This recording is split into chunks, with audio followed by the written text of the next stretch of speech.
ಎಲ್ರಿಗೂ ನಮಸ್ಕಾರ. ಅನ್ನಕ್ಕೆ ಮತ್ತು ಮುದ್ದೆಗೆ ಬೆಸ್ಟ್ ಕಾಂಬಿನೇಷನ್ ಆಗಿರುವ ಸಾಂಬಾರು ರೆಸಿಪಿನ ನೋಡ್ಕೊಂಡು ಬರೋಣ ಬನ್ನಿ. ಮೊದಲಿಗೆ ಒಂದು ಕುಕ್ಕರ್ಗೆ 2 ಕಪ್ ಬೇಳೆ ವಾಶ್ ಮಾಡಿಕೊಂಡು 2 ಕಪ್ ನೀರನ್ನ ಸೇರಿಸಿ ಗ್ಯಾಸ್ ಸ್ಟವ್ ಆನ್ ಮಾಡಿಬಿಟ್ಟು ಕುಕ್ಕರ್ ಲಿಡ್ನ ಮುಚ್ಚಿ 3 ವಿಷಲ್ನ ತೆಗಿಬೇಕು. ಒಗ್ಗರಣೆ ಹಾಕೋದಕ್ಕೆ ಬೇಕಿರುವ ಜಜ್ಜಿದ ಬೆಳ್ಳುಳ್ಳಿ, ಈರುಳ್ಳಿ, ಒಣಮೆಣಸಿನ್ಕಾಯಿ, ಕರಿಬೇವು ಎಲ್ಲವನ್ನೂ ರೆಡಿ ಮಾಡಿಟ್ಕೊಂಡು ಒಂದು ಪಾತ್ರೆಗೆ ಸ್ವಲ್ಪ ಎಣ್ಣೆ, ಜೀರಿಗೆ, ಸಾಸಿವೆ ಹಾಕಬೇಕು. ಸಾಸಿವೆ ಸಿಡಿದ ಮೇಲೆ ಕರಿಬೇವು ಮತ್ತು ಕಟ್ ಮಾಡಿ ಇಟ್ಕೊಂಡಿರುವ ಎಲ್ಲ ಇಂಗ್ರೀಡಿಯೆಂಟ್ಸ್ ಕೂಡ ಹಾಕಿ ಸ್ವಲ್ಪ ಉಪ್ಪನ್ನು ಸೇರಿಸಿ ಬಾಡಿಸ್ಕೋಬೇಕು. ಈರುಳ್ಳಿ ಎಲ್ಲ ಅರ್ಧ ಬೆಂದಾದಮೇಲೆ ಚಿಟಿಕೆ ಅರಿಶಿನ, ಸಾಂಬಾರು ಪುಡಿ ಹಾಕ್ಕೊಂಡು ಬಾಡಿಸ್ಕೋಬೇಕು. ನಂತರ ಬೇಯಿಸಿಟ್ಕೊಂಡಿರುವ ಬೇಳೆಯನ್ನು ಸೇರಿಸ್ಬಿಟ್ಟು ಸ್ವಲ್ಪ ಹುಣಸೆ ಹುಳಿನ ಹಾಕಿ 2 ನಿಮಿಷ ಬೇಯೋದಕ್ಕೆ ಬಿಡಬೇಕು.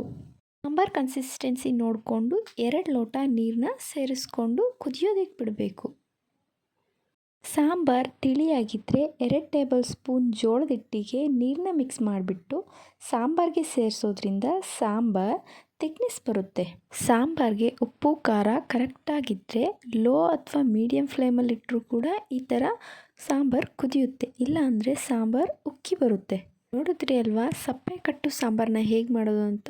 Thank you for watching.